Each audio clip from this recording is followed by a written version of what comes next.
Some cars just tick all the right boxes. They have a good engine, they have good comfort, they have good driving fun, and they are built also really well.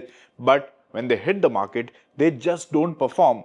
Yes, here's a list of the top 10 cars that failed despite being genuinely good, and at number 10 we have the Renault Fluence. This French sedan came out to India in around 2011-2012. It was genuinely good to drive. It had a very nice 1.5 liter diesel engine shared with the Renault Duster, the same engine that became insanely popular on the Duster, but the Fluence somehow just did not take off in our market. It had a classic French design. The interior was not very exciting, but the car was spacious. The ride quality was too good. It was really smooth, and the car was also very nice to drive. It offered a decent amount of driving pleasure, but somehow it just did not pick up, and the car became a sales dud.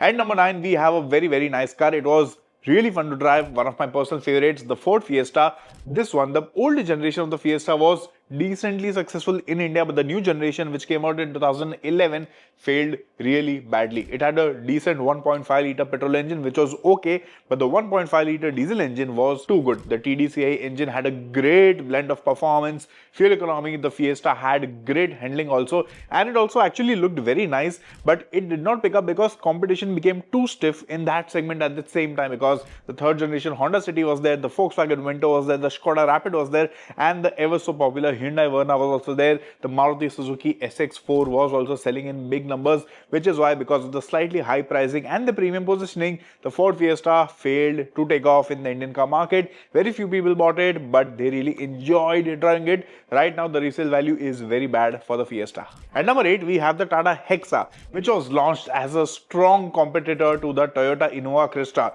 It came out in 2018, had a nice 2.2 liter Varicord diesel engine, very smooth automatic gearbox. Mileage was just about okay. The manual also had 4x4, and the Hexa was actually very comfortable, very spacious. A big upgrade over the older Aria, which was not that great, but the Hexa refused to take off because Tata did not have a great brand image back in the day. During 2018, things were still turning around for Tata Motors, and people somehow did not feel confident enough to spend so much money on a Tata car. The Tiago, the Nexon, all of those cars were selling in big numbers even at that time, but the Hexa got very limited success. Right now, the resale value of the Hexa is just about okay for 7-8 lakh rupees. You can land yourself a second-hand Hexa. At number 7, we have the first generation Honda Jazz. Now, the second generation Jazz, which came out in 2015, was very popular in India. It sold in big numbers, both petrol, diesel, even the automatic version sold in very nice numbers because of the value for money pricing and the spacious interior. But the older Jazz, which came out around 2008, 2009 or maybe 2010,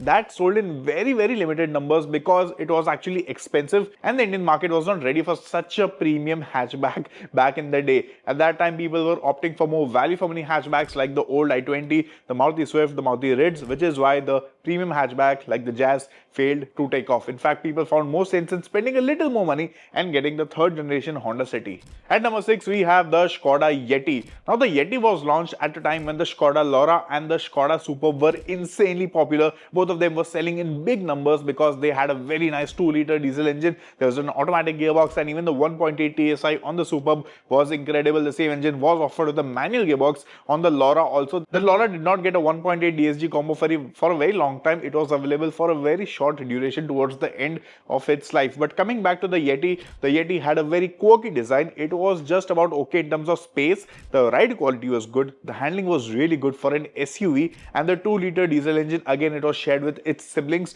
It had great punch, great mileage, and that engine was very reliable. The Yeti also got all-wheel drive, and the only downside was that the clutch was too heavy over there, and there was no diesel automatic combo offered on the Yeti, which is why it failed to take off, and people opted for more conventional choices in the SUV segment. But the Yeti still remains a very good driver's car, and if you want to buy one today in the second-hand car market, you can get yourself a good one for 3 to 5 lakh rupees. At number 5, we have the Mahindra Marazzo. Now, this was a genuinely good MPV. It was spacious, practical, and it came with a very frugal diesel engine. It was packaged really well, but the styling was not very exciting. It had a very traditional design, and there was no automatic gearbox offered with the Marazzo. Mahindra also did not push this car too much, which is why it silently faded into the background while Mahindra's SUVs stood ahead and they continued topping the charts. At number 4, we have the Nissan Kicks. The Kicks was launched as a replacement to the Terrano. It was modern. It came with the same tried and tested 1.5-liter diesel engine, which was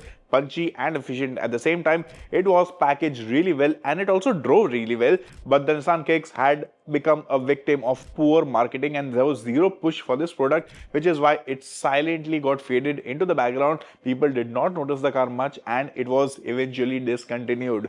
At number 3, we have the Volkswagen Passat B8 generation. It came with a nice 2-liter diesel engine shared with the Superb. It had a very good DSG automatic gearbox. It drove very well. It had excellent dynamics. The cabin was packaged really well. Lot of space in the cabin, great quality materials, lots of features, but it did not sell in big numbers because it was priced dangerously close to the entry-level German sedans like the Mercedes C-Class, the BMW 3 Series, the Audi A4, and of course people opted for the brand value of those sedans at that time. Also, Volkswagen did not push the Passat much at that time and they were more interested in selling the Polo and the Vento, the Jetta also, which is why the Passat somehow got just pulled off from the market.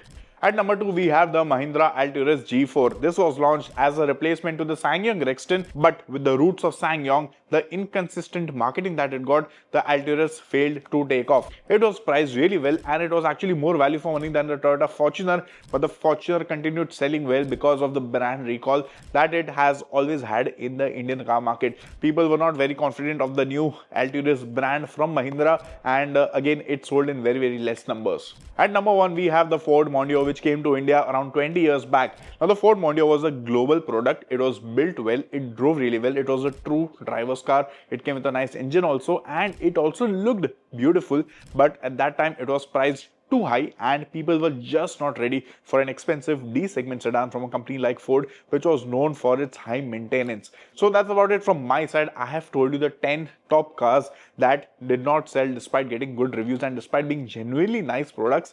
If I have missed any car or if you think there could be more additions to this list, let me know in the comment section below. Thank you so much for watching this video.